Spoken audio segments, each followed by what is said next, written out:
time is everything. You are always working against the clock. Your bank account is dropping every single day. Death looms on the horizon, and speed is life. Hermeus is on a mission to build hypersonic aircraft.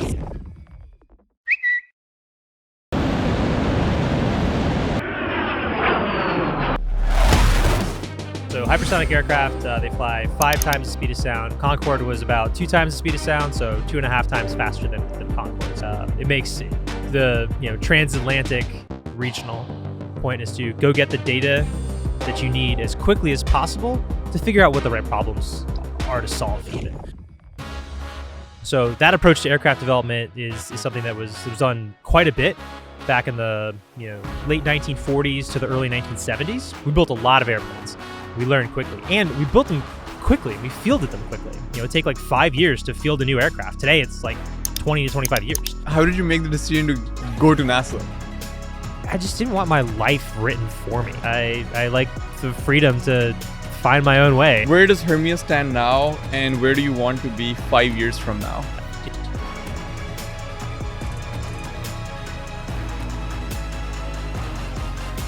AJ, thank you so much for hosting us at the Hermeus HQ. It's an incredible factory that you've built. It's my first time in Atlanta. It was a great excuse to come down. It's a gorgeous city. I'm staying an extra day just to explore and spend some time in the city. Eat well. And eat lots of good food. Yep. What do you like about Atlanta? It's on the East Coast, close to my family. I certainly like that. But like as a city, I think it's got a fantastic university infrastructure. I mean, Georgia Tech being here is huge, but it's a huge transportation hub. Obviously, like the busiest airport in the world. You've got UPS headquartered here. Delta is headquartered here. One of the certainly my choice of airline as a hometown. But I mean, the broader Atlanta area and in the state of Georgia, like aerospace is a really important part of the economy here. You have like obviously Lockheed, not far from here, and then Gulfstream down in Savannah. So it's a great place to build an aerospace company. Easy to travel in and out of, and like I think one of the maybe interesting and unique things is like the different types of lifestyles that people can kind of pursue while here. So here at Hermeus, we've got people who live downtown, urban, that type. You've got folks who live in the suburbs, and then you have like folks who live on farms, and they all come to the same place to build airplanes every day, which I think is pretty cool. So it's the proximity to have the lifestyle choice you like deem fit for yourself, and still be able to build aircrafts. Yeah, totally. Yeah. So you founded Hermeus about 6 years ago. Or 6.5 years ago. Yep. And since then you've raised more than 200 million. But when you started, I think on another interview you mentioned that you were still trying to figure out what VC meant. Yeah. And but before that, you were in aerospace as well. I want to start with your personal background. Yeah. You went to college for aerospace engineering, Georgia Tech. Yep. Why did you choose aerospace engineering? Yeah, so as a kid growing up, I loved building things, and I loved things that moved. So, I'd constantly play with Legos and Kinects and erector sets and model airplanes and stuff like that. And from like a kind of a futuristic perspective, I always loved sci-fi movies and TV shows, so Star Trek, Star Wars, all those kinds of things.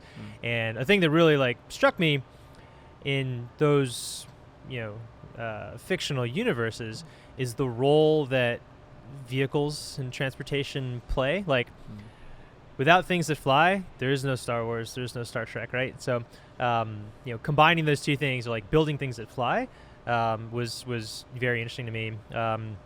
Like pretty good in math and science and that kind of thing, STEM side of things, much more so than than other academic subjects for me. But I looked at what are the best places where I can learn super quickly about like what aerospace engineering is. I mean, I aerospace is not something that like runs in my family or anything like that. So I didn't really understand what it all meant, how it all works. Like some colleges had aerospace engineering, some had aeronautical engineering. Yeah. I'm like, what is the difference here? Yeah. Like, I don't really want to do space. I kind of want to do airplanes. So does that Yeah. mean I want aeronautical? Applied to a bunch of different places. Got into a couple of the schools that I really wanted to, but Georgia Tech was super highly ranked in aerospace and in engineering in general. Right. Super affordable. For as an out-of-state student, that was pretty important. And then far enough away from home, but close enough to home, if you will. So Yeah. I grew up in Tampa, down in Florida. So far enough that my parents wouldn't come and bug me every weekend. But yeah, so chose to go there. It was like, I wouldn't say like a risky Yep. choice. Obviously, like a super good school, but it was like nobody from my high school class went there, so I was going on my own.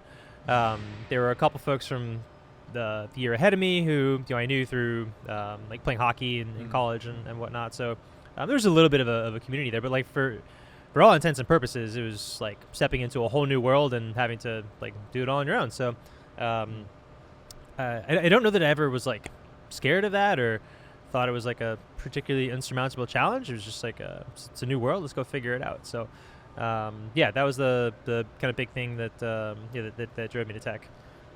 And tell us about Hermeus. Hermeus is on a mission to build hypersonic aircrafts. Mm-hmm.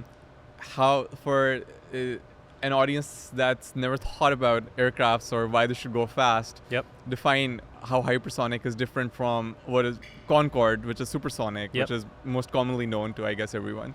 Sure. So hypersonic aircraft, they fly 5 times the speed of sound or more. So Concorde was about 2 times the speed of sound, so 2.5 times faster than Concorde. So to put it in perspective of air travel, a Concorde trip across the Atlantic was, 3.5, 4 hours, something like that. Yeah. With Halcyon, which is our kind of vision passenger aircraft, it'd be about 90 minutes. So it makes the transatlantic regional. What makes you think about, like, what inspired this thought that you don't want to go supersonic? Like, because bringing back supersonic is a task in its own, and we know a couple of founders who are trying it, Mm-hmm. but you were like, no, I'm gonna go one step ahead, and I wanna do hypersonic aircraft. Like, Yeah. where did that thought come from? So there are some counterintuitive things that are not obvious, but like when you really dig into the problem set of, just call it high-speed transportation, that drive you to go a little bit faster. So I will say I think the number one driver for us was not a technical one at all. It was a business one, and that was that we could build uncrewed aircraft products along the way as we're de-risking this technology stack to get to Mach 5 passenger aircraft.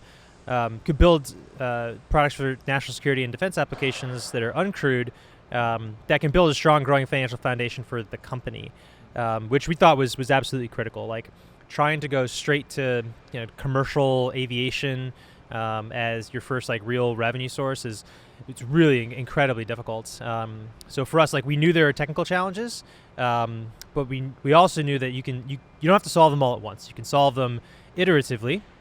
And as you solve, the first one and the second one, now you can go make a product, bring that product to market, gather data, build a reputation delivering for your customers, and the most critical and important parts of a brand is what your customers actually feel about you, based on how they use your products. So, that was pretty critical. And then like on the technical side, I think a lot of people immediately look at it like, all right, you're going way faster, so it's way harder.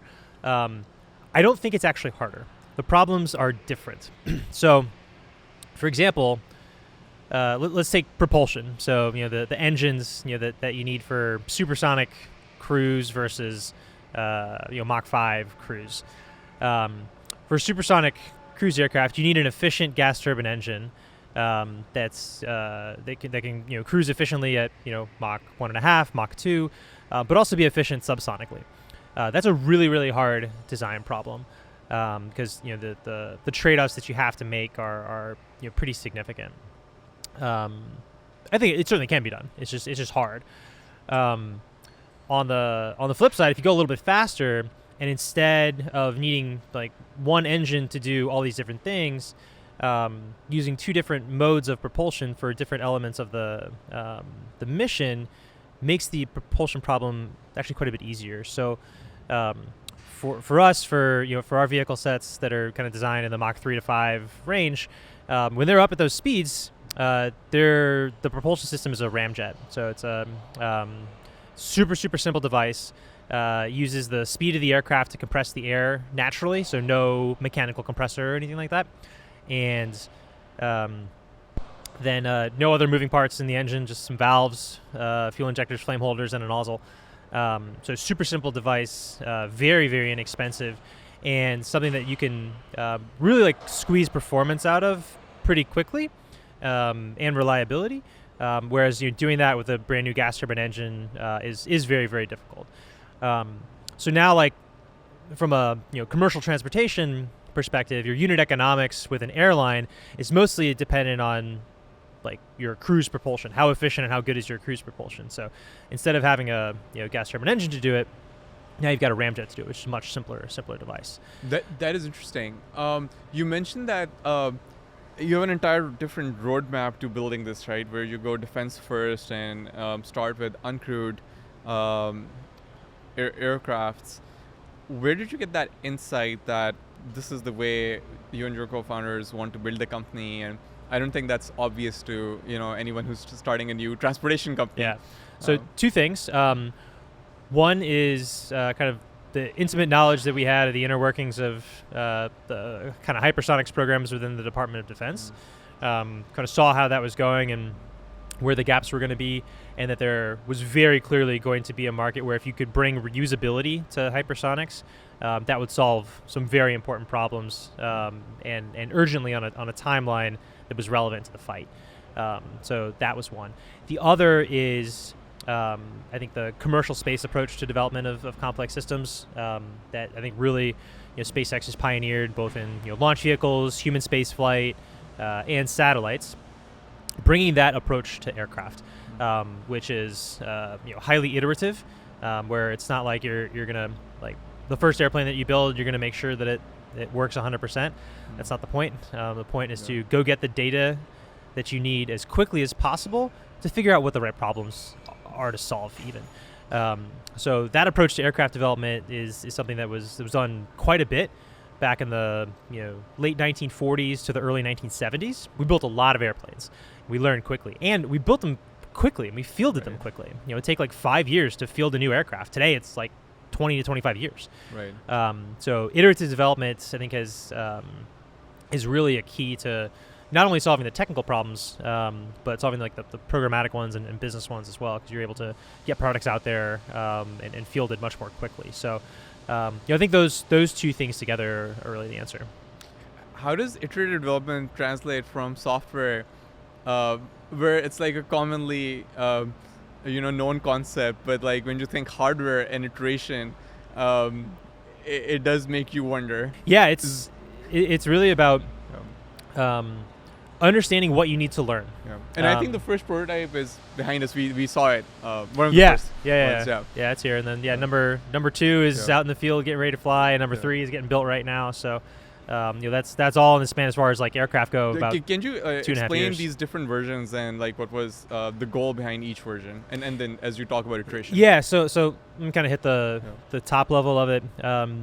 When we looked at the technical roadmap, how do we like in an intellectually honest way put together a plan that gets us to hypersonic aircraft, right? Because there's a lot of things you have to do to get that right and solve that problem. And the answer is not go try and build a hypersonic aircraft right off the bat. No. You can do that, and then I'll talk to you in 10 or 15 years, and we'll see how much money has been spent at that point. But what we really wanted to do was understand, okay, what are the core things that we need to learn in what sequence, so that we can focus each build on one major risk, and then you build on top of those things sequentially. So in the context of the Quarter Horse program, which is our overall kind of technology and vehicle development program, the first step for us was like, can the team develop a full-scale system on a time scale of like roughly a year.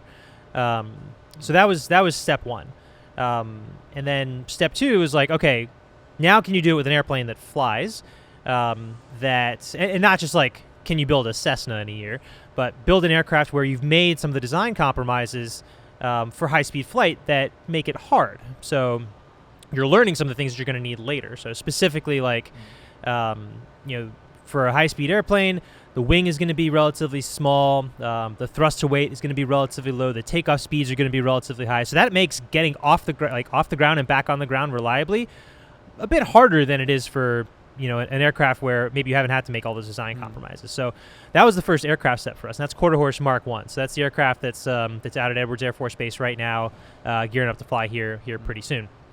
So the mission for that one, and like what success looks like, is like take off, gather data, and get it back on the ground. So of course, like my ideal is it takes off beautifully, gets up to a couple hundred feet, comes back down, and then we can do it again and again.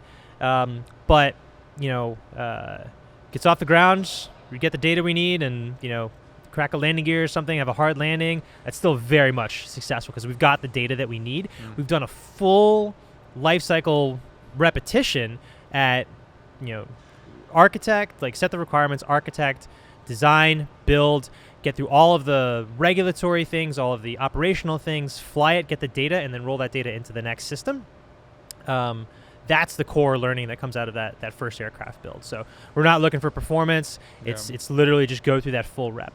The next step, once we've done that, once we can take off and land, the next step is to go supersonic. So that's the Quarter Horse Mark II, the aircraft that's getting built right behind us here, that'll fly later this year. So you can kind of start to feel this pace of development, like one aircraft per year, going after one major risk. So I think that pace of iterative development is what's necessary to actually get to this long-term end goal that we've set for ourselves. So you're almost going back. You talked about us fielding aircrafts every 5 years in 1940s to 60s, and then... Oh, it's not every 5 years. Oh. We would field... It would take 5 years to field one aircraft, but we'd be doing multiple aircraft across the United States at the same time. So we'd be fielding multiple aircraft at the same time. Yeah. Okay, so it was... Per aircraft it was 5 years, but there are multiple getting built all the time. Yeah, exactly. The country. Like Kelly Johnson, so the famous engineer who started Skunk Works and arguably the best aircraft designer of all time. In his 40-year career, he designed and flew and fielded 40 aircraft, to 40 or 41. So that's one airplane per year. Incredible. Yeah. The Quarter Horse Mark II, is this going to be a deployable aircraft? What do you mean? Like for a defense use case, is it deployable? Oh, or is so it still for everything testing? on the Quarter Horse roadmap, that's all our internal tech development. Testing. But we'll spin off products from that. So there'll be a product that leverages what we've bought down. So kind of similar scale of aircraft, F-16 class. Right. That we'll push into a product. So I'm just trying to map out, like, are you bringing that timeline to less than 5 years? I'm just like trying to map it out in my head. Like, are you going to be able to, like, once Hermeus has the infrastructure set up, you have your testing done, the goals you have with these prototypes, like once you accomplish those, are you at less than 5 years for fielding aircraft? So I think let's take Quarter Horse Mark II as example, and the product that comes from that. If I go back to like the beginning of the Quarter Horse program, which was basically like March of 2023. Fielding a product by the end of 2026, that's less than 5 years. I think I'm being like reasonably conservative there too. And then the idea is continue with this one aircraft per year development cadence, and then spin off a new product every maybe 2 years from that improves either speed or altitude or payload or range or other military capabilities. To talk about why is that important? Why is like speed of fielding aircrafts important?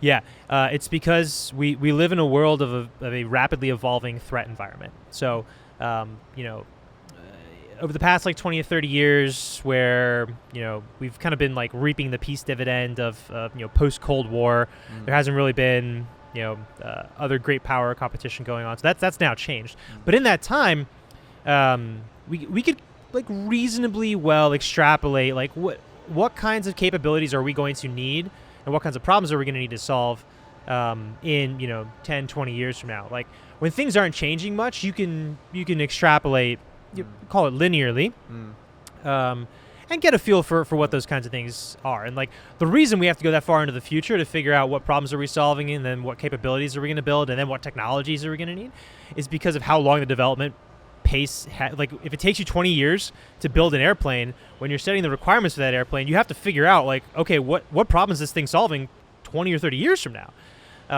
So when things aren't changing, that maybe can work. Now, fast forward to where we stand today. Great power competition. US, China, Russia, North Korea. Things are changing so rapidly. Like the pace at which the Chinese are developing new capabilities, and certainly in hypersonics, but in other areas as well. They're now flying their either fifth or sixth generation stealth fighter and all these types of things. Plus everything on the long range ballistic missile side. The playing field that defines the problems that our military has to solve is changing so rapidly. Like you can't predict what it's going to be like in 5 years, let alone 20. So if it takes you 20 years to develop something, what are you doing? You have no idea. So therefore, this like creates this like very bad self-licking ice cream cone of like, okay, we're going to try and figure out what 2040 or 2050 is going to look like, and then we're going to build something today that's going to solve that. And that just like stacks up all these technology problems, and it makes you build these super exquisite things and solve these super hard problems that like you don't even know if that's the right problem to solve. So pace of development, when you can turn something around in 1 to 2 years, like that you're going to get some feedback like from the market, and in this case from your adversaries. As you feel these capabilities, they're going to react to them. And now not only are you getting a better feel for what you need to build and the problems you need to solve, you're complicating things for them. Because when they're looking at their threat environment, the one that we create,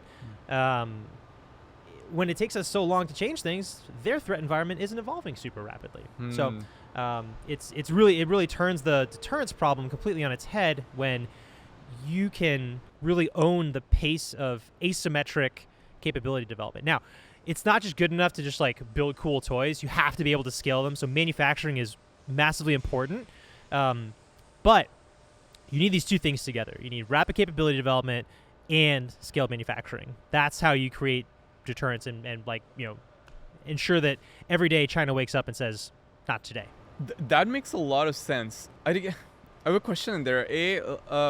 One, you aren't at the scaling manufacturing part yet. That's right. How have you thought about it? Yeah. So one of the nice things about kind of building new airplanes every year, you can't afford to integrate things into your supply chain with super long lead times. So you have to design for manufacture so that you can build things quickly. So that helps like transitioning to manufacturing, because you're not just building a one-off prototype that takes 10 years. You're building something you still have to build in a couple months. So like design and analysis and all those things take time. But like the amount of time it takes us to actually build an airplane, like Mark 1 was built in like roughly 3 months. After design and everything, which is like that's a pace that you can start hitting manufacturing rates, or at least low rate. It doesn't production. take 3 months to build a software product. Yeah. Yeah. So I think that's a really important thing that like tees up scaled manufacturing when you're iterating at that pace at the full system level already. You're already making a lot of the types of decisions that you would make in a purely production environment where supply chain and lead times are critical to being able to deliver. How much of that supply chain is still dependent on foreign countries, including China?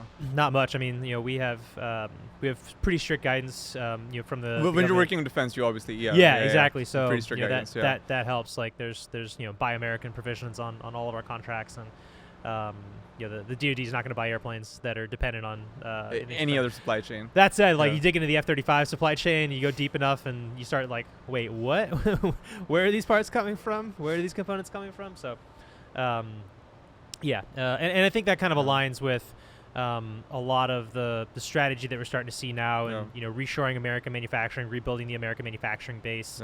Be it for metal parts, electronics, semiconductors, all those types of things. I think we're only going to see more and more of that. Why do you think there's a case being made against reshoring manufacturing? I think the arguments that people would make against reshoring manufacturing would be labor costs, regulatory, those types of things. I think scaling manufacturing in the United States really has to be thought of from the ground up, from first principles. I don't think it's going to be like, let's just scale the big manufacturing processes we have already even more. That's not going to work, because you're going to run into both of those constraints. Cost structures that don't work, where if you scale them, they're going to work even worse. And then the regulatory environment. So you really have to think first principles, and I think that's why you're seeing so much investment going into manufacturing, autonomous startups factories that are integrating technology into manufacturing from the bottom up. That sets us up for scaling more quickly in a fundamentally different way than I think the defense industrial base was built basically around World War II. So I guess the counter to the case against it is that reshoring manufacturing does not have to mean creating those manufacturing jobs in the way that we think about it in a traditional sense. It's about how do you build those capabilities in-house, and then maybe rethink how you build those capabilities. That's right. I think in the country, getting more value out of the same labor dollar is what this country is fantastic at, and that's the thing that we need to keep doing more and more. And what's the core kernel that enables that? Software. I guess you're right. Advances in software, and especially AI, what does that unlock for manufacturing and hardware? Is that becomes the question, and we've only started thinking about it now, or in the last year or so. So I'll take that from the perspective of aircraft development. So you can really only take AI so far as you trust your training data. And when it comes to hypersonic aircraft, there's not much training data to work on, right? So you got to go get the data and inform that. I think the proprietary data sets that feed various types of AI models that get integrated into workflows, be the analysis, design, manufacturing. That's where the real gold is in those proprietary data sets that you really can only build by building without those tools. So there's certainly more generic things where you'll see that kind of stuff pop in. Certainly business process wise and tools here and there. But when you're talking about fundamentally new capabilities, pushing the bounds of physics, the data that drives that is going to be the key unlock. And that's where the quarter horses. That's why you got to fly. That's why you got to fly. That's why launching every year and building every 3 months is the best strategy. We were talking briefly about this. What is it like working with an Air Force base and convincing them to let you fly a prototype that you spent maybe a year building? That has nothing to do with AI. And everything to do with human relationships and trust. One of the other big reasons that we built a full-scale aircraft with no intention of flying with Mark 0 was to operate from an Air Force base. Start building those relationships, learn and understand what are the ways in which we need to design our operations, our documentation, how we communicate, what we've built, what we're planning to do with it, how we're going to do this safely, how we're managing risk. Having a full rep at that before we even touch building an airplane or talking about flying it was super helpful. So by the time we got an aircraft out to Edwards ready to fly, it wasn't our first rodeo. And it wasn't our first rodeo with the particular people that we were working with. So we work in a very schedule aggressive fashion. So we're constantly parallel pathing multiple things to make sure if one thing falls through, if the lead time on one thing pushes, we've got 2 other things ready to go, they can pull it in, and we will constantly reshuffle our plans based on new information so that we're always working on the fastest, least risk path, and that can make people who aren't used to operating that way uncomfortable. It's like, your plan is changing all the time. Do you guys even know what you're doing? Like, yeah, we know what we're doing. And that's exactly why we're changing it. We're not like so wedded to something we came up with months ago, and that like we're gonna just like walk ourselves off a cliff because that's because like a sinkhole opened up. You walk around it. Yeah, and I think like working out at Edwards has been pretty cool. Obviously, like there's a huge amount of history there. The number of first flights, the number of records that have been broken there. So, first supersonic flight happened out of there, and the lake bed especially was pretty neat. So like you get goosebumps just kind of going out there and feeling that like early morning, the sun's coming up, it's freezing cold, and anyway. The crew there on the Edwards side, like they really know what they're doing, and we appreciate all the support. We've certainly learned a lot from them, and I like to think like we've taught them some things too, about kind of our style and approach, and I think the most critical thing that we've really been aligned on with them from the beginning is the ability to take well managed technical risk. I think has been really good. So, first flight of any aircraft, especially a company's first aircraft, is always there's plenty of pucker factor, but I think being able to do it with them, going through a very stringent range safety process where we're understanding exactly the bounds of how are we keeping infrastructure protected, how are we keeping both people who are involved in the operation safe as well as those who are not involved, how are we keeping the general public safe, the national airspace, all of those things. Being able to do that directly with them, I think has been fantastic. So where does Hermeus stand now, and where do you want to be 5 years from now? Yeah, so where we are right now is just getting ready to fly our first airplane and fly our first supersonic airplane later this year. So I think those are the two big things that I'm looking at here and now. 5 years from now, that puts us in 2030. I'd like to see a fleet of Hermeus aircraft flying regular hypersonic flight tests for the Department of Defense, for our allied partners, for our defense industrial base. And I'd like to see a fleet of aircraft deployed in, with the U.S. Air Force, potentially with the U.S. Navy as well, flying operational missions for them, and then also with our allied partners as well. So those are, I think, the two core things. And then the last piece is, I'd like to see a continued pace of pushing the technical bounds and capabilities from within the quarter horse program, where we've demonstrated mode transition. So we've got a ramjet that's flying on an aircraft. We've gotten an aircraft up to Mach 5. We've cruised at Mach 5.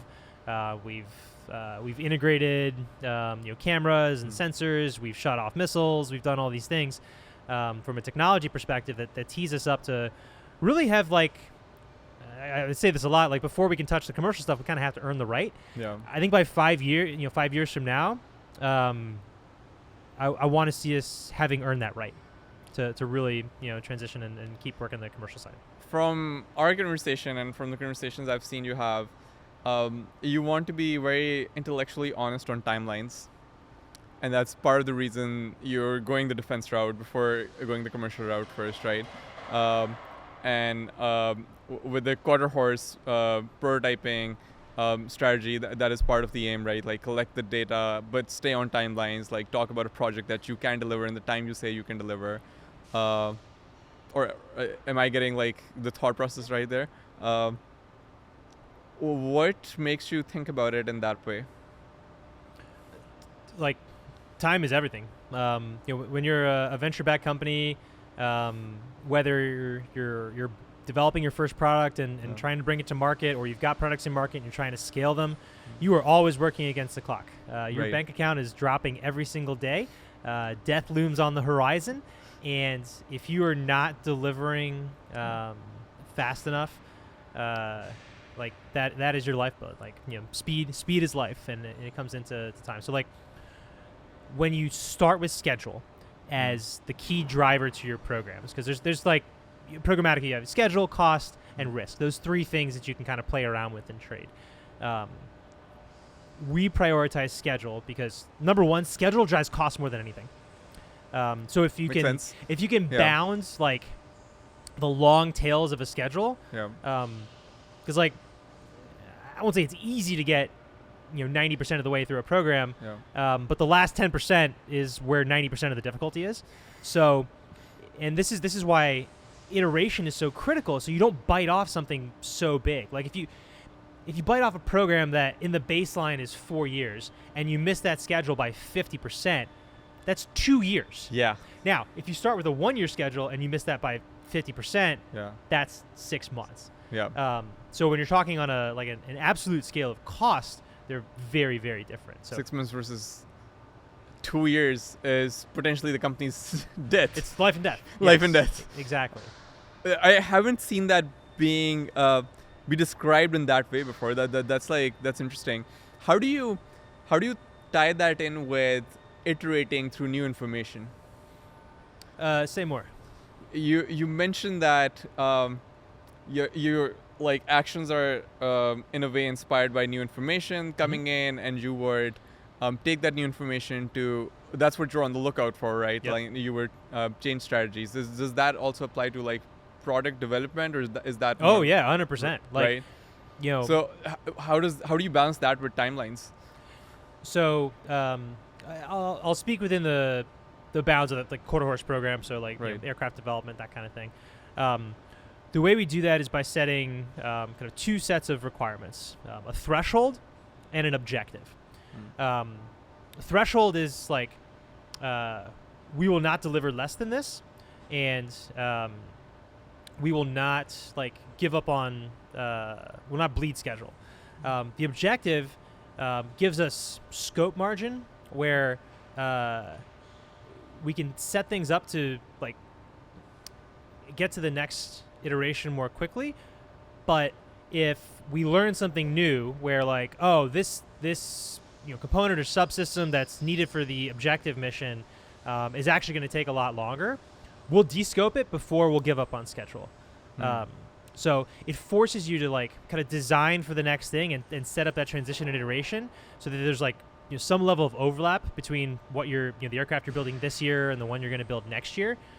So it tees you up for like, if you're successful and you do hit like pretty close to your objective, you're going to move faster in the next iteration. But it gives you a backstop on the threshold side to where you can very clearly make decisions between cost and scope on one hand and schedule on the other. For example, the threshold mission for Quarter Horse Mark II is fly supersonic. The objective mission is to get up to about Mach 2.5. As we've been through the program, all these things to like get up to Mach 2.5, they're all like designed in from the beginning, so we can move the blocks around. But when it's like, oh, okay, the pre-cooler, I'm just making stuff up. The pre-cooler's like not ready, or it's not moving as fast as we want it to, or like we want to take resources that we have applied to that subsystem and move them somewhere else. We don't need a pre-cooler to fly supersonic. So we can add it. We can always add it later. So you can take that whole schedule block of work and shift it out of the way to realign your whole plan and schedule to keep your threshold on track. So keep threshold always on track, but aim for the objective. Exactly. Like it's how you build margin into your plan programmatically, because if you do it with just like, oh, I'm going to have like 6 months of schedule margin, you'll eat it. And you'll eat it unintentionally. Like aerospace schedules they're like gases. They will always expand to fill the volume of the container that they're in. Always. It's the same thing with cost. So when you do it in the realm of like scope, where it's tied to like, okay, what's the next thing? It gives you, I think, a much better, well incentivized balance in how you make those decisions about what scope you take on when and how you allocate resources. Say more about that. What do you mean? Cost, incentives, and schedules. Yeah. You need margin in programs to make decisions. Like if you're backed up against the wall with cost, schedule, and risk, like my cost is at the peak, the schedule is like I have to hit it as fast as I can go to hit this mark, and I can't take any more risk, you have no means to maneuver.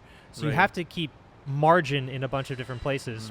And our approach is like, don't buffer a bunch of schedule margin in there. Like, drive to the schedule that is as fast as possible without driving stupid decision making. Because like, we could set a schedule that's like, okay, here's our requirements. We want to fly this airplane in a month. That will drive you to do stupid things. Yeah. Now, if you say, here's our requirements, we want to fly this airplane in 2 years, like that's our like backstop, but like really want to try for a year.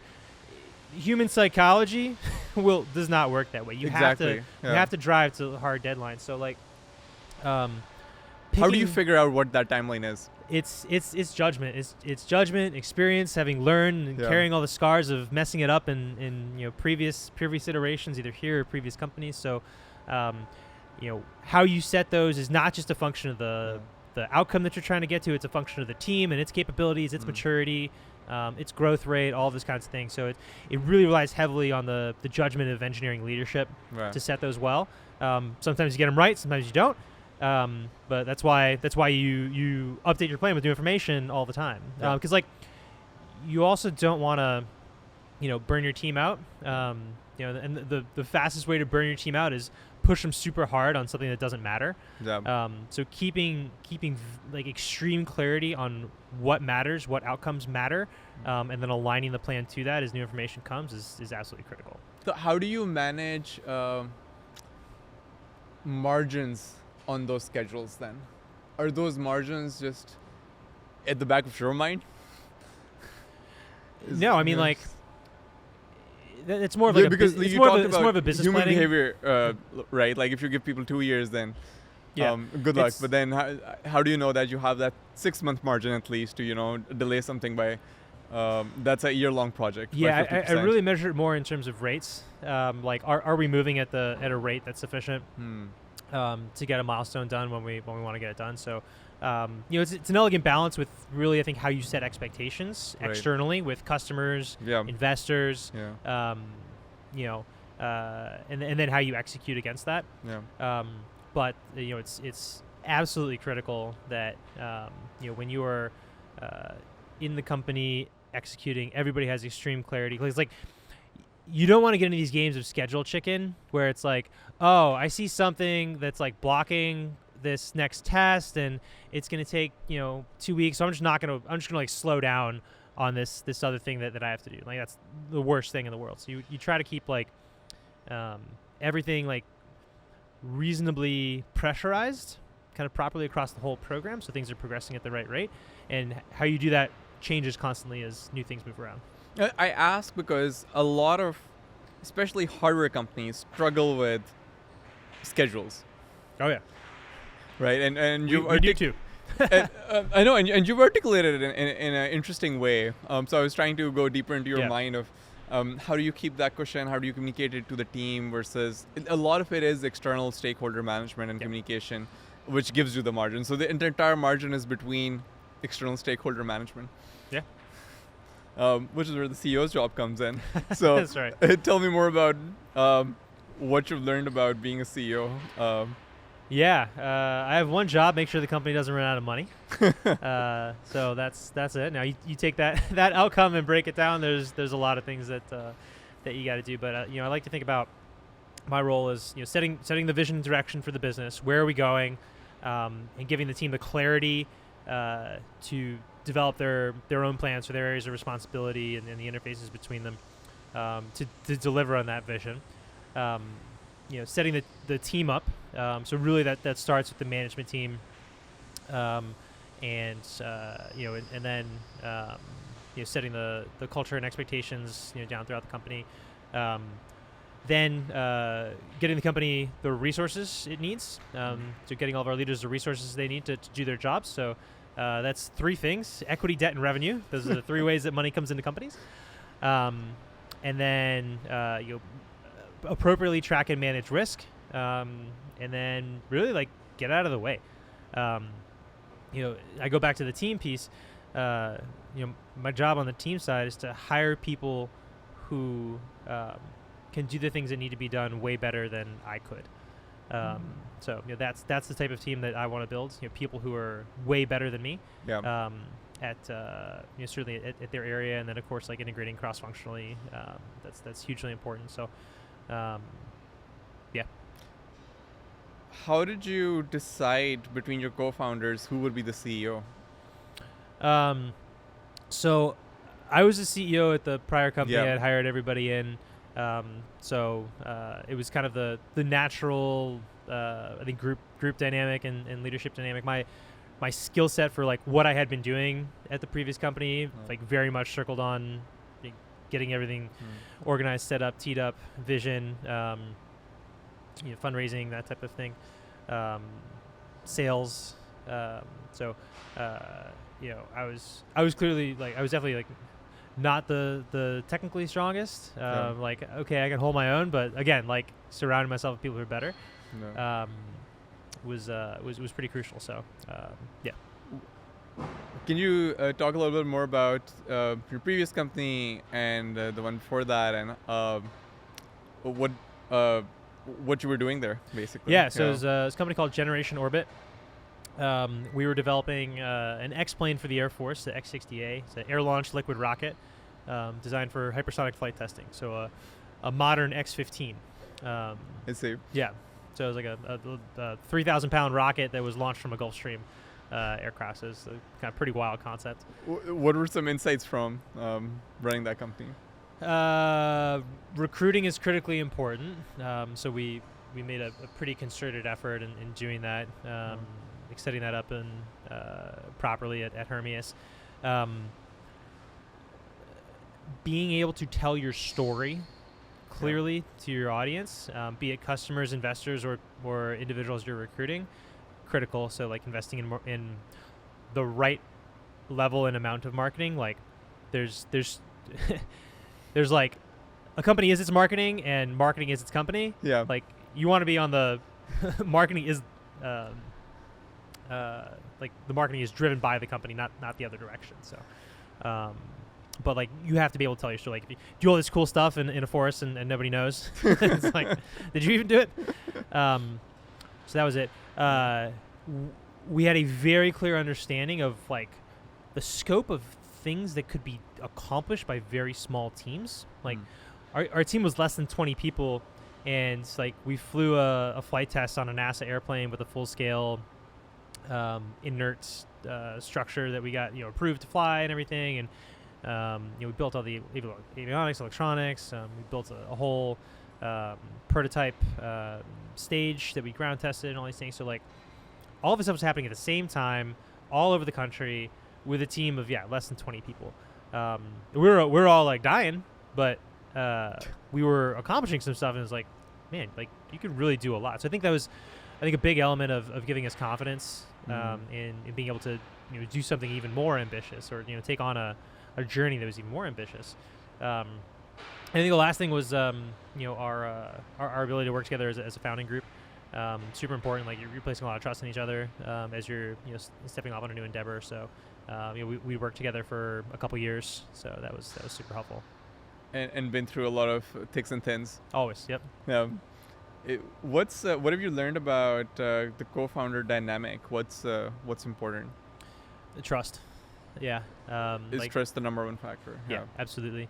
I think like clear roles and responsibilities, who's owning what. I mean, that's almost the same as any management relationships, but especially in the the early days, everybody has to function super autonomously to move quickly.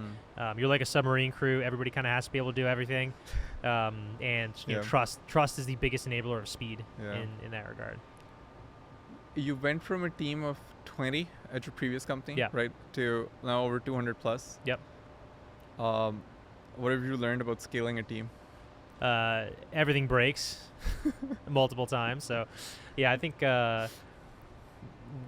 we built everything up, and then we broke it all around like 50, and then we broke it all around 100, and then when we got to like 200, we knew it was coming this time. We'd been through it enough, so I think we actually did a reasonable job of teeing up that transition. So when I say like we broke everything, I'm talking business processes, communication channels, levels of management, organizational structure, those kinds of things. So again, like you have to be flexible. You have to be. What changes at 50? What changed at 50? I think we didn't all fit in the same room anymore. So like how you communicated, how you organized projects and made sure things were getting done. You started to have, you started really becoming a team of teams versus just like a single team, where like you had to add some structure to really be able to operate effectively. While adding structure, how do you ensure speed? You need to add the structure that is necessary and sufficient. Like you have to understand, like again, what is the problem I'm trying to solve here, and then come up with a solution, like that actually solves that problem, not just like come in with a solution and like go try and figure out what the problem is later. So people get that backwards all the time. You talked about talent density a lot and hiring a lot, and the fact that the first company you learned about recruiting the right team being like critical, absolutely critical for a mission as big as this. What's your hiring strategy essentially, and how do you find these people? How do you identify the right talent? So this is an area where I think we very much underestimated how hard it was going to be to build the right team for this business. And to speak to the hiring strategy, so we're building airplanes, fast airplanes, and we want to be building them fast. So you ask yourself, like, okay, where are there kind of centers of excellence for building like big airplanes fast? Surprise, nowhere. There are none. Like it hasn't been done before. All of the hypersonics work that was going on in the country was either in academia, big industry, or government, and none of those three areas move particularly quickly. So like if you're going to hire out of those areas, you're going to have to like culturally assimilate people into a very different way of not just working but thinking and communicating, and that's incredibly difficult. That is going against the grain. Success, exactly. Like success rate there, and like when you're scaling a company, you have to kind of have like herd immunity. Like if the kind of the drivers of the culture are not sufficiently reinforced with people who naturally are reinforcing it, and you're constantly having to fight and form and reshape, you'll spend so much time doing that that like as you're continuing to hire more people that also like don't get it fully, it diverges completely. So you have to be really, really careful and intentional, about the types of people that you bring in, the pace as well, and really ensure that the culture is solid and that's getting scaled, because like scaling something that's broken will just break it even more. And we've definitely been through times when we were scaling a broken thing, and we've had to diving save left and right to like wrap it all back and point in the right direction. So I think that's super important. But the strategy that we've taken here is, so there's kind of like two ways you do what I just described. Like, okay, go hire airplane people and teach them like how to do iterative development, or hire iterative development people and teach them how to do airplanes. So we picked that. So the vast majority of the team here really comes from the rocket world, because that's where iterative development over the past 20 years has really been built in a modern way, and the results speak for themselves, primarily via SpaceX. So like I said before, SpaceX has done this in launch vehicles, human space flight, and satellites, and done it multiple times. So the way that Starship is being developed in Boca Chica is kind of the best modern day example of that, and that approach we believe is fundamental to solving hypersonic airplanes as a problem. So that's really the approach we've taken, is bring in rocket people who like really understand how to do iterative development well, from a technical perspective, from a management perspective, and then you teach and have them learn airplanes. So this is another way in which that like iterative development approach is super critical. It's your biggest talent development tool that you have. So when you're past 2.5 years, we built 3 vehicles. So all those people who've come in from the rocket world, it's not just like, okay, here, like read about this for a year and then you can try it, and in a couple years you'll figure it out. No, you've been through the crucible of doing it multiple times now. So like getting that, learning airplanes happens really quick when you're building a lot of airplanes. And then on the other side, in terms of like early career folks coming in, either from college or first couple years, entry level engineers, the pace at which you are going to develop as an engineer is really driven by how many contextualized reps do you get per unit time. And when, as an entry level engineer, you can come in and in first 3 years of your career, you've built 3 airplanes. Like that's a pace where you're going to grow incredibly quickly. I mean, we've seen that multiple times, where somebody was working on like a component on the first vehicle, did really well. Started helping organize some teams, and then led a component team on the next vehicle, and then ran a whole subsystem on the third vehicle, and so forth. So you see that talent development built through these crucibles that are incredibly difficult, and not everybody gets through them, and that's part of what makes it hard. But the folks that do and that shine, that pace just really augments their growth. In the first 20 to 30 hires, did you hire any people fresh out of college? Oh, yeah. Yeah, definitely. How do you identify who's going to be a culture fit? Start with an internship and see what they can do, and so it's really project. You work together and figure it out. Yeah. It's project based. Yeah. You're coming out of college, you don't really know anything. All of us have been there. You really learn when something's on the line and time matters, and the way you really get that experience, I think, best in college is through competitive engineering clubs and organizations. So Formula SAE, Design, Build, Fly, Rocket Club, Rocket Competition, those kinds of things where you've got that schedule pressure, budget pressure, performance pressure. You're competing, you're moving fast. That really forms, I think, early career engineers into the types of engineers who would be radically successful. Are those specifically that you looked for when you were hiring? Oh yeah, totally. Within those, I'm sure there's there's different levels of and different forms in which they come. What are some questions you asked? Especially while you were building the early team to see if they're going to be a fit for Hermeus. Oh man, there were some silly questions we used to ask, 2 boys, 2 girls. Which is you have 4 kids. What are the chances that you get 2 boys and 2 girls? It's a silly question because it has nothing to do with building airplanes, but most people haven't thought about that, so it forces you to think on your feet and think from first principles, which is really core to, I think, being a successful engineer here.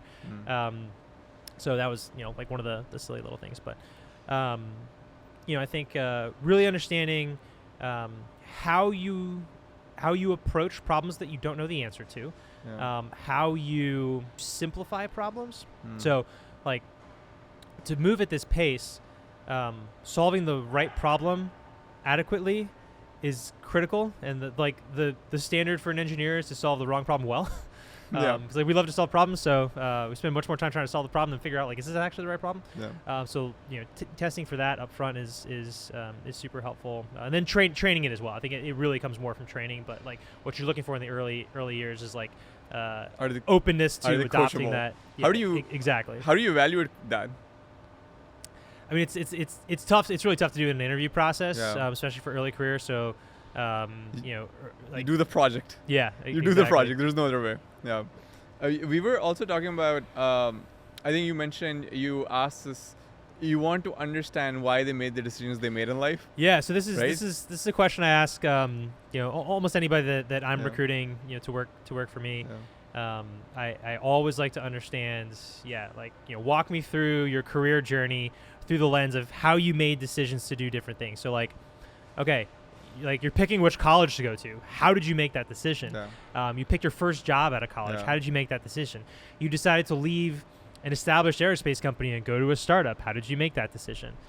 You decided to go down a management track instead of a technical track. How did you make that decision? I think you learn an immense amount about a person, how they think, how they communicate, how they work with risk. which is critical for a business like this that's moving super fast, and like you're going to be taking risk in a bunch of different ways. So I find that to be a very insightful way to get to know people. Well, speaking of like intentionality behind choices, how did you? This is where I want to like dive into your early life. How did you make those decisions? Like you mentioned, your parents didn't necessarily weren't in. Your family wasn't in Air Force, right? Or they weren't building airplanes. None of them were associated with the aviation industry. But you did mention you were into sci-fi. Yeah. Were either of your parents into sci-fi? Do you have any siblings? Were they into sci-fi? I would watch Star Trek with my dad. Okay. He would take me to the movies and stuff. So yeah, I think that's probably how I got into it. That's how you picked it up. And then on the aviation side, my dad took me to an air show. Similar to like how I think. That's right. So I saw like a C5 Galaxy fly, which is like a building with wings, and it kind of broke my brain. Like how young were you when you saw that? I was middle school, so I don't know, 10 11, 12, something like that. Yeah. And when you were choosing colleges, why did you choose aerospace or aeronautical? I didn't get to dive deeper. Like, what was your decision-making process? Yeah, so like I wanted to work on airplanes. But why did you want to work on airplanes? Where does that interest come from? I wanted to build new things that moved. It could have been rockets. It could have been trains. It could have been cars, right? Like I felt a more visceral connection to airplanes than I did to rockets. So this is like high school time. So like early 2010s. SpaceX didn't exist at the time. It was just getting started. Yeah. I didn't hear about it until I got into college. So like the space world felt like kind of stagnant, and like I wanted to do something with people. Like I didn't want to work on like deep space, spacecraft or things like that, which is kind of funny now because like I'm building uncrewed aircraft which don't have people on them. But at least for now. For now. We've got stuff later on, but so like I definitely I really did love space. But it just, and you grew up watching Star Trek. Yeah, exactly. But it felt like, I don't know, I felt a much closer attachment to airplanes. And then I got into college. We went to Georgia Tech. And then I realized like there's this whole world that like I'm kind of behind on. Like first day of introduction to aerospace engineering, the professor's like write down your favorite 3 airplanes, and I'm like I can't name 3 airplanes. Meanwhile, everybody else who's like aviation nuts is like the Dash 800 ER version is way better than whatever. So I had a lot of learning to do. But I think the most kind of formative things for me through my college career were like I got sucked into aerodynamics. That was the thing that I really like enjoyed. Like it didn't really matter how hard the physics or the math was. It just interested me. Like fluid mechanics, fluid flows, lift, how that works, propulsion, that kind of stuff. I just found it really exciting. And then when I worked at NASA as a co-op, I got to work on space shuttle reentry, aero heating. So like now like aerodynamics, but thermal also. A question. Yeah. How did you make the decision to go to NASA? Let's see. So because now we're like basically tracking intentionality behind choices. Yeah. Let's see. So I'd applied to NASA directly, and I hadn't heard yet. And then I got an offer from Jacobs Technologies, who's one of NASA's contractors down at JSC. And they're like, "Hey, come down." Like, I still hadn't heard from NASA actual. And I was like, what do I do? And I'm like, all right, so like, I'll just get there and figure it out. So I took it. Like literally days after I accepted the offer, I got a rejection note from NASA. So it was pretty funny. But I'd interviewed with a bunch of other companies and different things, and everything kind of felt like just like niche and small, and like it wasn't like a huge amount to learn. And just getting a chance to be in and around NASA Johnson, like human spaceflight, obviously super big there. It felt like like pretty big upside and opportunity, Hmm. even if I didn't really know the specifics. Like I didn't Yeah. know exactly what I was going to be working on. So at that point, were you following you weren't following your love for airplanes, right? It was following your passion for space in general, Yeah, and just Yeah. opportunity, opportunity. right? Like yeah. you know. Did you map out like, okay, no mapping out. This No, is like it the most wasn't- interesting work you can do at the time and surround yourself with. Yeah, it's like Yeah. this is pretty obviously good. Yeah. And it's in the general direction that I want to go. Yeah. Because like I didn't really want to work at a big established aircraft like a Boeing or Yeah. Why not? I just didn't want my life written for me. Like I didn't want a corporate ladder in front of me that's like, okay, No. you do this and you do this and you do this, and then Where does that come from? I don't know. I just like I've always loved building things, and I like the freedom to Where- find my own way. And Where like, do you think I'm risk pretty appetite comes pretty from? bad because like the way I learn best is by messing up, which has its pitfalls, but like I will sometimes just like not take people for their word. I'll have to go like touch the stove myself. Yeah. Yeah. But I learn very well. Yeah, through I that. hear you. Yeah. Do you think that that's like having this urge to find things out for yourself, and where does that tie in with risk appetite? I don't know if there's a correlation, but like, Yeah. where do you think you get that risk appetite from? Are your parents entrepreneurial? Were your So- grandparents entrepreneurial? Like, Yeah. where do you Uh, get risk appetite from? Yeah, so one of my grandfathers was like merchant marine in Croatia. Both my parents are from Croatia. They're both born over there. They both like left and escaped communism and political persecution and all that kind of stuff in the like early 1960s. So Yugoslavia and Tito and all of that. Yeah. Like one of my grandfathers, he's this like wild and crazy story. So like that was on my dad's side. My dad and three other siblings. So like they had 4 kids, and my grandfather was like, all right, I have to get my family out of here because they need a brighter life. So he went out on his own, like got his family set up as best as he could, and then left to go kind of like create basically get to North America and try and bring them over. So he snuck out of Yugoslavia, got into Italy, got caught, Oh my god. got sent into like a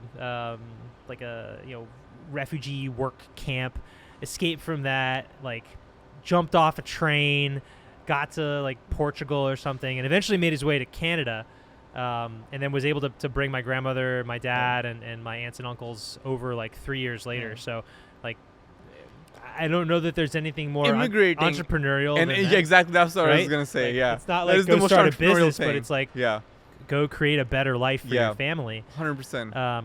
So yeah, I think in that sense, it's definitely in my blood.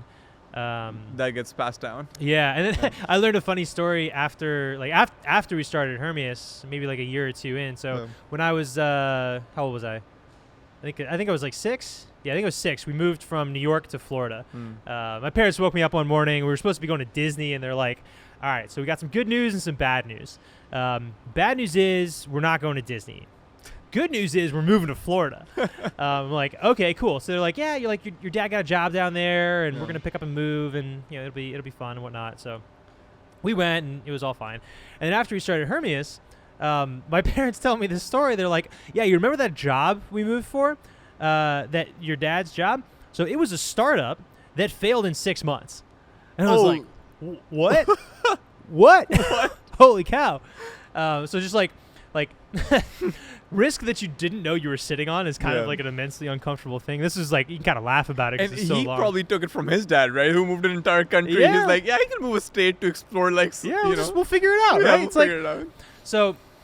I think a lot of those experiences really shaped how I think about risk. And we talked about this a little bit earlier, but I really start with the upside. So Yeah. qualify the upside. Like, is the upside so good that it warrants me even thinking about taking a risk? Because like if it's like maybe marginally better than now, like why even bother? But if it's something that is materially different that warrants like actually maybe taking a risk, then like okay. Plus, when you qualify the upside, it puts you in a mindset where you're not like you're trying to achieve that upside. You're trying to convince yourself not to do it versus trying to convince yourself to do it. So it puts you in a much more positive headspace than a negative one. Because if you start with like, oh, what are all the things that could go wrong? How bad could it get? Yeah. And without even thinking about the upside, you will very quickly just regress to the natural human state of like, I'm just not going to do anything. So qualify the upside. Figure out what the worst case downside is. So like, what's the worst that could happen? Okay. Look at that and say, can I accept that? Can you accept? Can I accept that? And if the answer is no, what can I do to transform that worst case downside into something I can accept? So risk mitigate the worst case downside. If it's yes, if like I can accept this worst case, then go. You're done. Because like you already know the upside is good. The worst case downside is acceptable. What's left to think about? Go. So yeah, that's how I think about risk. And this is like a very well thought out framing of how to think about risk, which I guess it's also maybe some entrepreneurs are unable to articulate it in this way, but maybe most do think about the worst case downside in that fashion, right? Like I wonder where that like optimism comes from to like always look on the best case scenario. Is that innate or is that? It is required. I think it's a requirement. Yeah. Where does that requirement come from? Because entrepreneurship is so hard. You have to deal with so much negativity and stuff going wrong and bleakness and like it's a roller coaster of emotions. And if you're not anchored to the positive upside, you will very quickly lose motivation. And you will drop out. Like you'll quit. Well, one of my friends says most startups die not because they run out of money, but because the founder or founding team usually run out of optimism. Yeah. Like you have to believe. Like belief that there's light at the end of the tunnel and it is achievable. Like you're doing something in almost any startup that is very, very hard. Like the statistics are stacked against you from the beginning. And that's often why we get labeled as delusional. And like, you know, in some cases, optimism is enough, and it's just like you just kind of have to like keep believing. I actually don't believe that. I think you like I think you can believe to the point of delusion, and that's actually pretty bad. Because like delusion is like believing in something that actually is not achievable, right? For whatever reasons. Actually, yes. Yeah, exactly. Like success has to be a possible outcome. Yeah. If it's not, then like you need to change the game such that it is in one way or another. But like if you're pursuing something where success is not a possible outcome, it's 100% not going to work. And your goal as an entrepreneur is to always maintain success as a possible outcome, and then you can maintain your optimism and drive that optimism into your team and execute. And like over time, the likelihood of achieving that successful outcome should continue to grow and grow. And like it'll ebb and flow. Like it'll get better, and like you may set back or whatever, but you always have to maintain that baseline of successes. And so if you have a team of 200, do you think all 200 need to be optimists in that team? Oh no, I think you actually need some pretty big pessimists, because like they will keep you grounded in reality. Right. But mostly I do think people need to be open-minded, and you know have a reasonable appetite for taking risk. And so the DNA of the founding team is different from the DNA of the like executing team, operating team. Yeah, I think it evolves. I mean, like you never want 250 copies of the same person. No. Like there are just so many blind spots. Yeah. That diversity of thought, perspective, background, all of that brings to the table that I think is pretty critical. If you could think of one technology other than Hermeus, that or like a unsolved problem that you would want to see get built in the next 20 years, what would that be?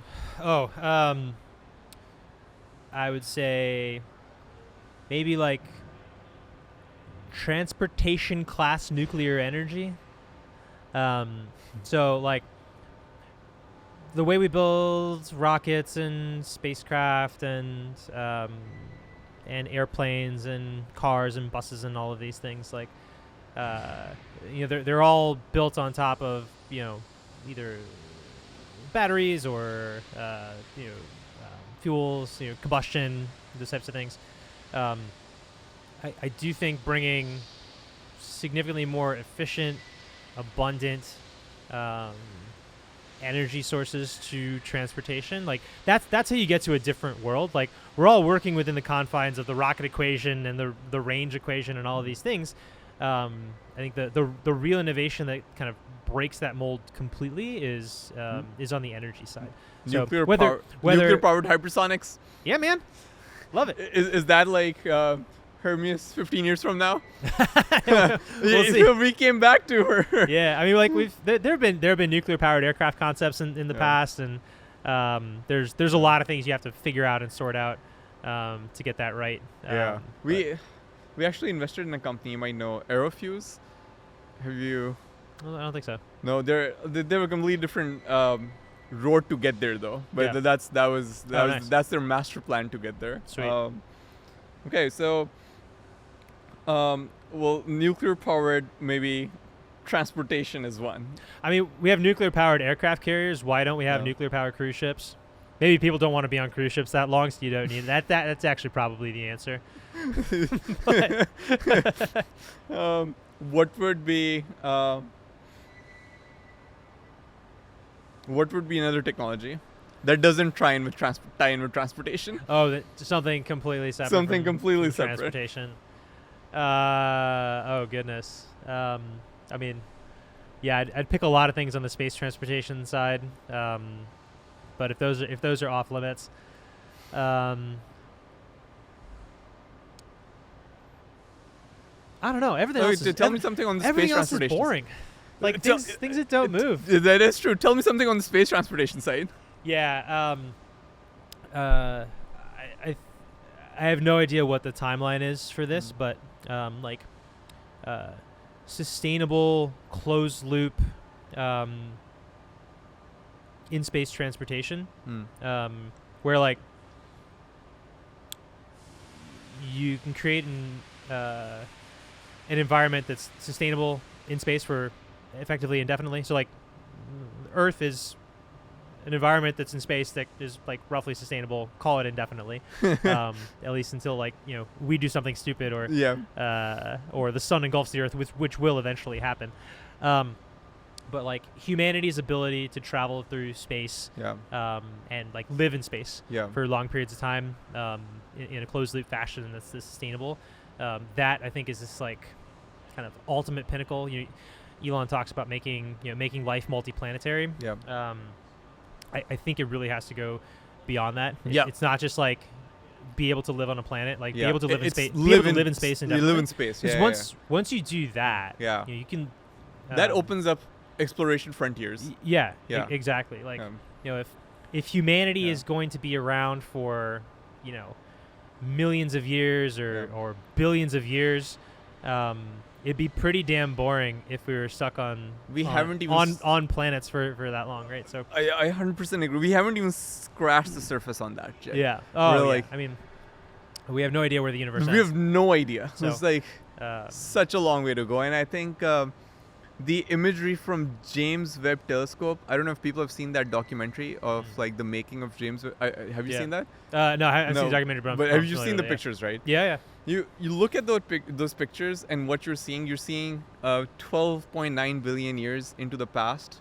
Mm-hmm. If you think about like what we've achieved, even with that, is insanity. Yep.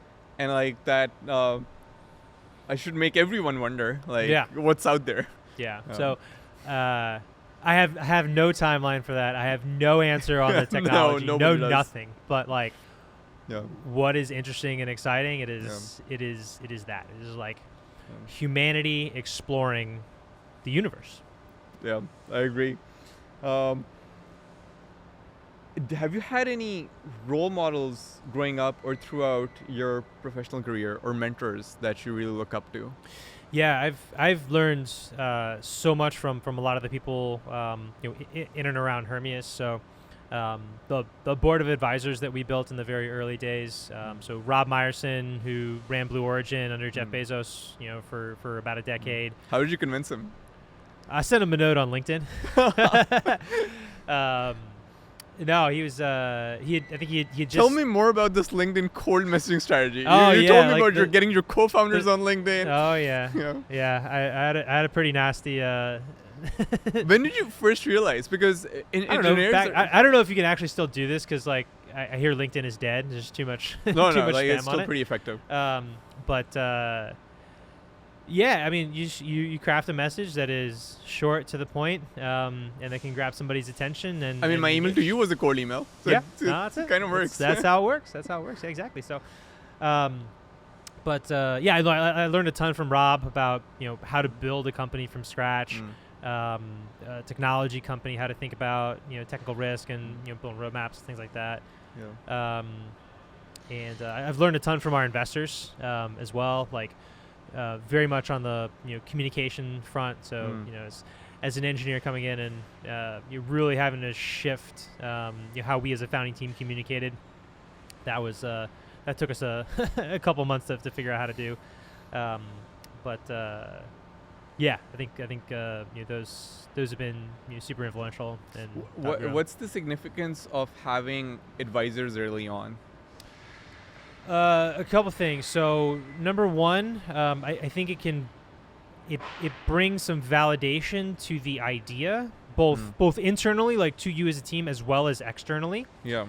So we talked a long time ago about like what's the most important thing in a founding team is trust. That's the same for investors have to trust what they're hearing, and they're going to have to diligence it one way or another. Yeah. And having folks who like are experienced, have pedigree, have a very strong reputation, like take a deep dive, look under all the tables and everything, and say like, I think this is reasonable. So like one of the other advisors we had was Rob Weiss, who just finished up as the head of Skunkworks at Lockheed Martin. Oh, so nice. like who better to say like, hey, this plan Was that also technically LinkedIn message? and business wise makes a lot of sense than like the guy who was doing it at a competitor. Yeah. So that was super impactful. Was that also a LinkedIn cold message? Yeah. Oh my god, this LinkedIn game. Yep. Tell me more. When did you first learn about the power of just like reaching out to people and then respond? Like, and many don't.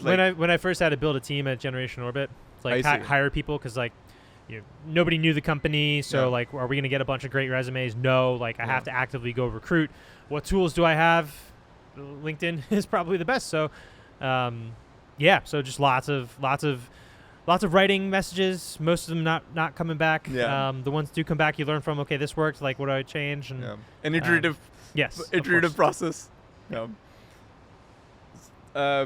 Okay.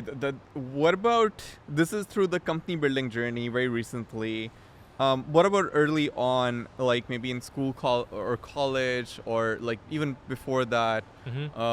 Were there any people around that you saw, like maybe seniors or other people that you got surrounded by, that you got inspired by, or that led you to the right opportunities? Yeah, I think a little bit different between inspired and mentor. So I put the okay, yeah, that's true. I put the inspired class of like those are people I actually have like never met. Yeah.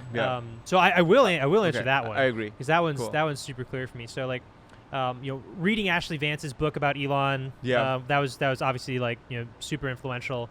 But I think like one of the biggest takeaways for me from that, and now having worked with so many people from SpaceX, has been like. Gwen Shotwell, honestly, probably even more than Elon.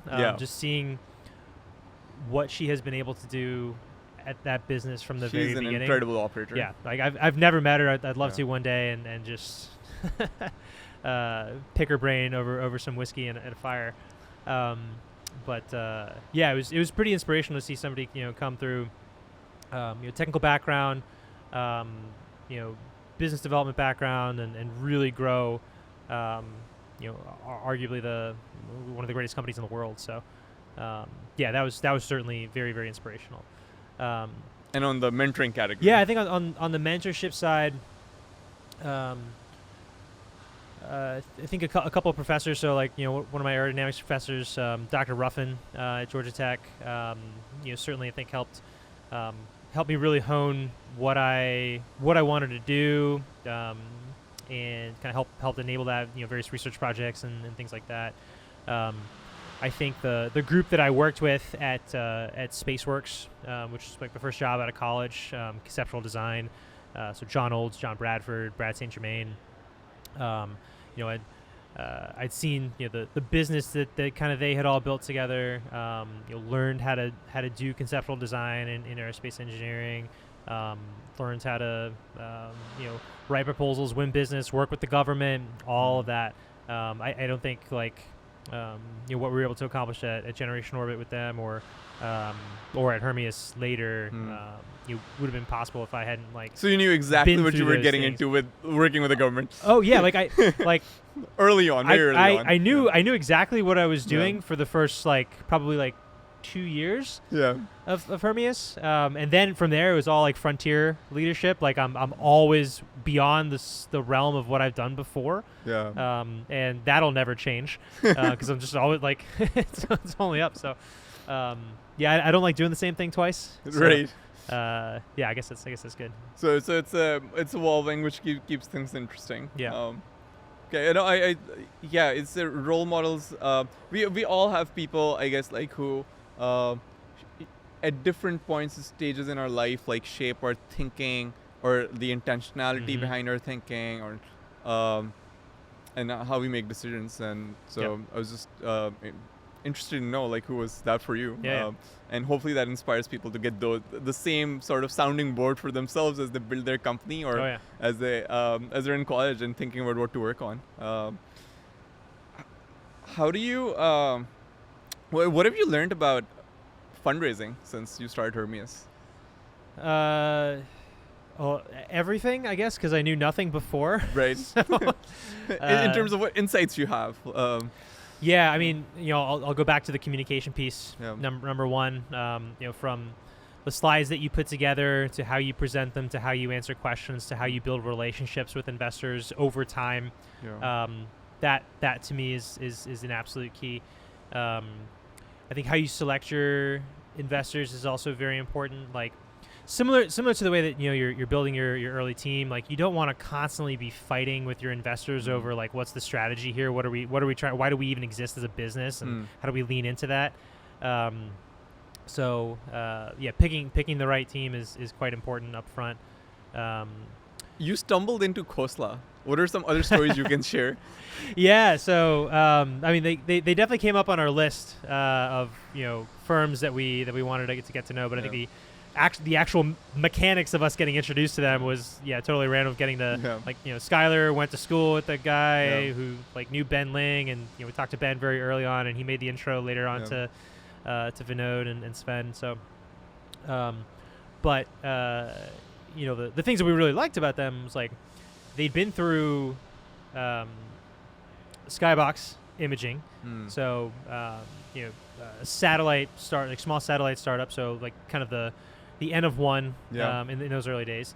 They'd been through Rocket Lab, also N of one in small satellite launch. So it gave us a lot of comfort of like, okay, this group really understands complex systems development, hard tech, someone working with the government, what that looks like, and the amount of education that we had to do there was pretty minimal, which is good. Like we put out a timeline and it's like, oh yeah, okay, like that kind of makes sense. And I think that definitely proved to be true as we got engaged and started talking with them, and they picked up on the defense piece. Is like, okay, this actually makes sense for high speed aircraft. Go defense first. And is there another story that you can publicly share about the later rounds, the A's and B's, and like insights you got from that, and like insights on especially like communicating the story, as you mentioned, like that's also an iterative process, right? Yeah, certainly. The A round was pretty, I don't know, fun, scary, whatever, because it was we finished our seed milestone a couple weeks before COVID started, so we had a week's worth of pitching, and in the week we went from in-person meetings at the beginning of the week where we were like actually shaking hands. Yeah. Then like the next day we started like fist bumping. Then the next day people were like trying to like bump elbows, and it was super weird. Yeah. And then by Thursday everything was virtual. Yeah. And then we flew home, and then the world stopped.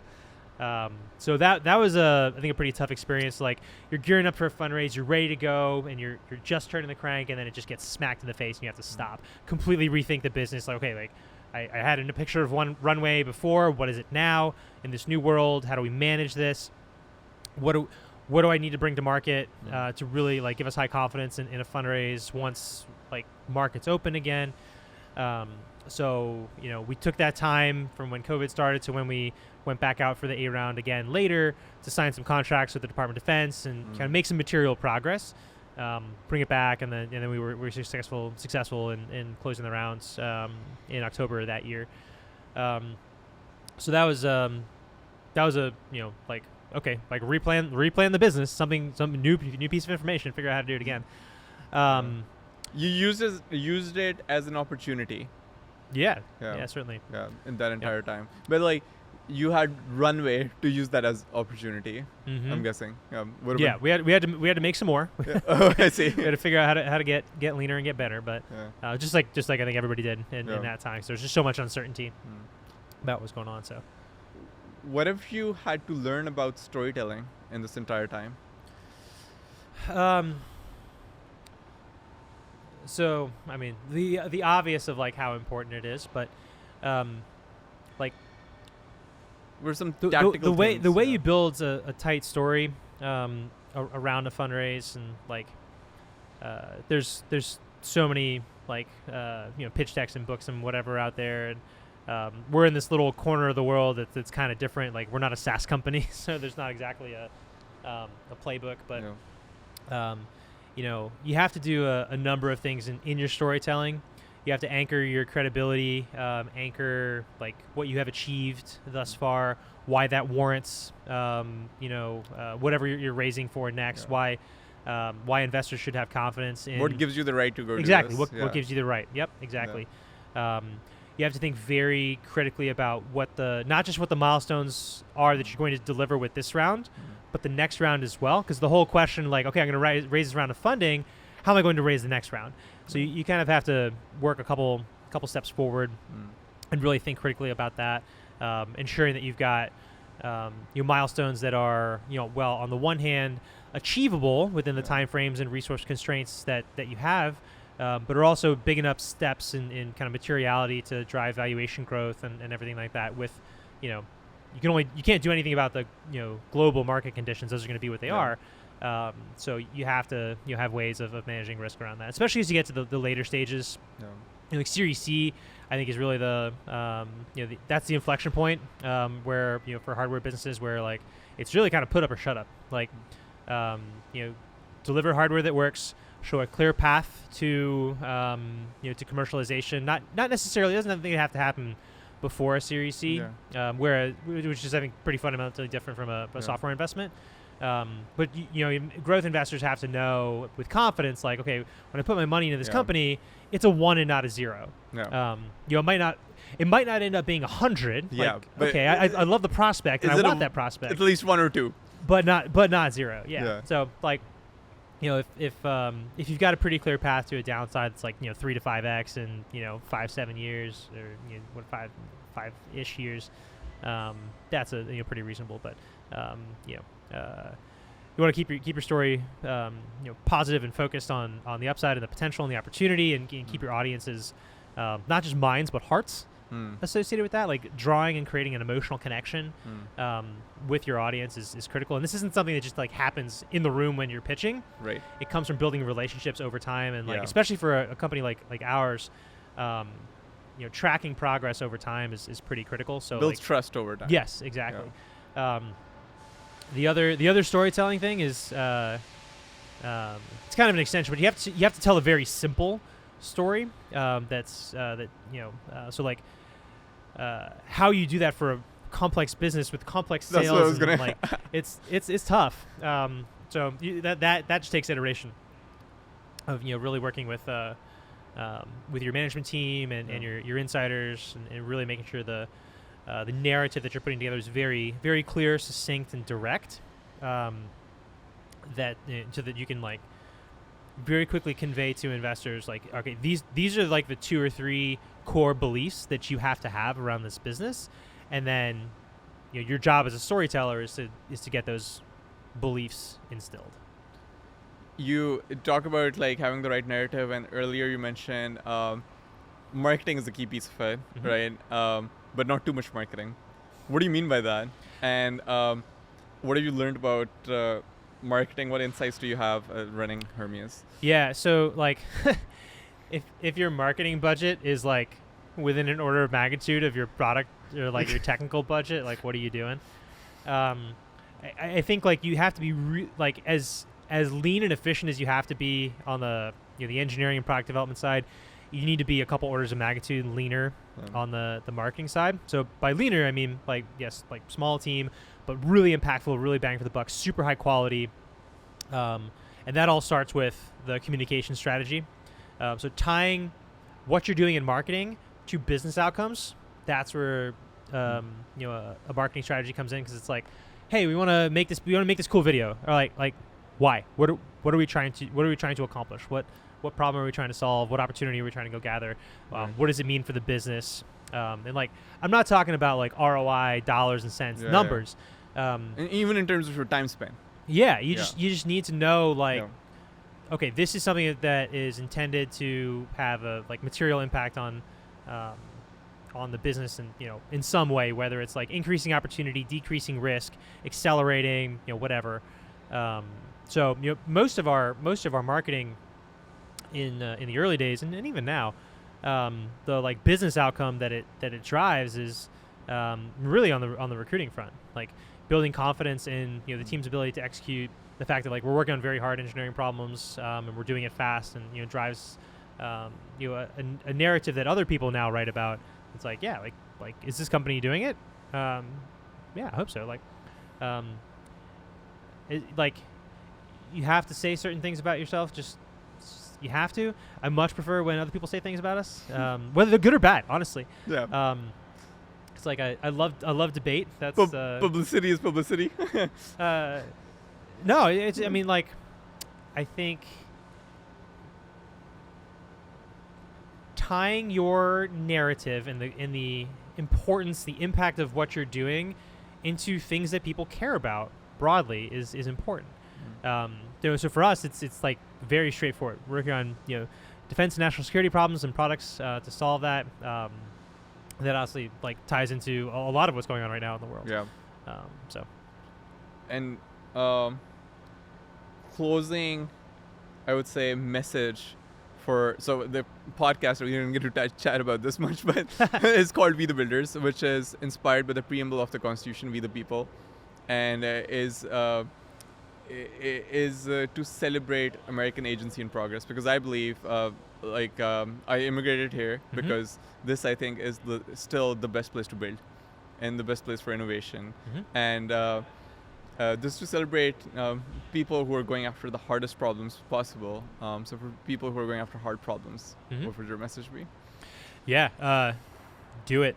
Don't wait. Especially for entrepreneurs thinking about building companies. Like, I'll go back to risk. Like, I would challenge any entrepreneur to come up with a worst case downside that they can't accept to go do something. I think that's a great framework and a great way to end. AJ, it's been an absolute pleasure. Thank you so much for coming on. Of course.